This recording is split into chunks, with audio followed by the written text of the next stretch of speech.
Bismillah, velhamdülillah, salatu vesselamu ala seyyidina Muhammedin ve ala alihi ve sahbihi ecma'in. Elhamdülillah, Allah subhanahu teala şu dünyalıkta yaşaganda Allah'ın barlığın birligin bilip, tıyılganlarından tıyılıp koşkanların ötüp yaşarga Allah teala nasip eylesin. Haminde şu amel gaybedetlerimizni kılarga Allah teala güç birsin, kuvvet birsin. Bizge indi köngüllerimize imanlarımızı kılsın. Tevfiqinden bizni Allah teala ayırmasın. Haminde şundan da cemaat ten zayıflığı bulgan kibik köngül zayıflığı da var. Tenimiz güçlü, nık, tazasal bulgan kibik köngülnün de nıklığı, haminde anın da tazalığı var. Haminde köp uçrakta indi işitirge toru kile, indi mine hazret, yaki da olmasa indi başka bir kişilerden indi şunday sözler, mine niyet de kıldım.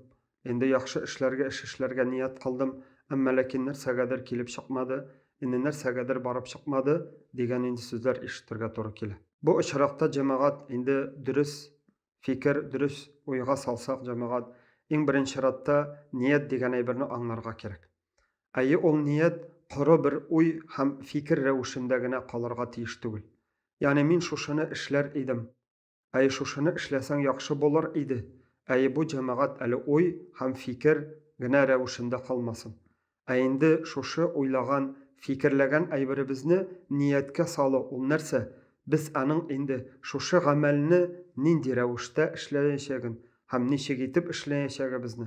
Ham indi mena ol ninçik fayda kitireşek, ham menin vakitima, menim indi isenligime, sağlığıma yarıyma, jitemi, buldura alamma degenden soň indi niyet kılınadır.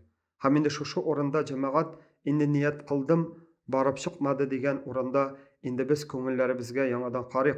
Bu bizden hayal, yakinin bir umtuluş, yani oy kişirişkine bolup kalmasın, niyetlerimizge salınsın. Niyetlerimizge salını ol nerse, ol indi oy fikir bilen bir retten biz şuşu işni, şuşu niyetlegen, şuşu uylagan fikirlerimizni indi biz indi nindi rewişde hem nindi amel kılıp, nişik rewişde işlenüğün de tagayinlerge, anlarga bilirge tiyiş bizdir. Mesela köz aldına ketirik, eğer de biraz sizge rizik kerek iken, o tabanımızga aşarga rizik kerek iken, biz uylasak mesela, şuşa rizik bulsa idi. Şulay bit. Ol indi özünden özü, almapiş, halkımızda etkenşe ozamatıш, indi bula almay. Amma lakin bende indi en birinci şaratta uyladı. Tilagi buldu şuşa rizikni buluğun ol tiladi. Ham indi köngülibizden indi niyet qıyık qıla. Tuqtala, min mana irtega. Şka baram, şuşa işime bargaş halal rizik bilen, şu halal malımni tabam, şuşa halal malım bilen, şuşa halal rizikimni alıp qaytıp, indi gaileme özüme aşatam. Mana bu cemaat asılına, tübüne, jirine jitken niyet ham maksat buladır. Amma lakin indi bir şırakta hatta niyet kılıp da, amma lakin qaydadır indi ameli bizge kirişkende de, indi cemaat ahlaki sifatlarımızı da barlarga kerek. Olda bolsa ahlaki sifatlar qaydadır yalqavlık bizni basmasga tiyiş. Qaydadır bizni nadanlık, dürüst, naşar yoldan alıp kirip gitmesge tiyiş. Qaydadır bizning indi şeytanның indi türlü vesvesesi bizim köngülimizni çürmesge tiyiş.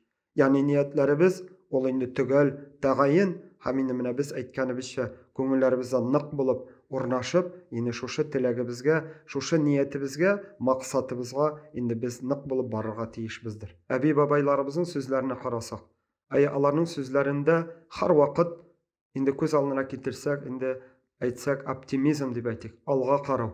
Yani sabır et olum, şükür et olum bolar, barşası da bolar, kelir. Amma lakin sabır et, şükür et, amelingni qıl, Allah tala beruşidir deb indi ayta turgan idiler.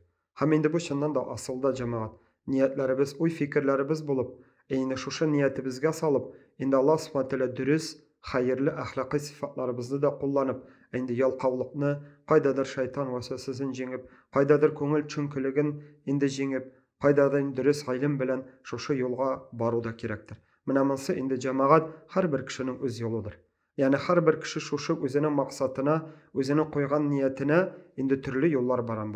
Ham indi şuşanın neticesine qarab, Allah tala qarşında indi dünyalık baxıtı da, dünyalığımızda bulgan baxıtı, ham indi ahirette bulacak baxıtı bizde, şuşu niyetlerimizge nindi tırışlık bilen, nindi güç kuvvet bilen, nindi akıl zihinlerimizni jengip, şuşu yolga biz barabız, şuşu niyet maksatımızga erişebiz. Mına munda bütün Allah subhanahu teala qarşında erişken ecir savaplarımız da, erişecek eybirlerimiz de şuşu eybirlerge beylidir. Indi Allah subhanahu teala indi har barchalarыбызга dürüst, yaxşı niyetlerimizni berip, indi tenlerimizge, canlarımızga indi Allah teala şifa, sihatlilik, tazalık, sağlık berip, köngüllerimizge de Allah teala nıklık berip, kuvvet berip, indi Allah subhanahu teala koygan maksat, Allah teala karşında koygan maksat niyetlerimizge erişirge Allah teala nasip eylesin.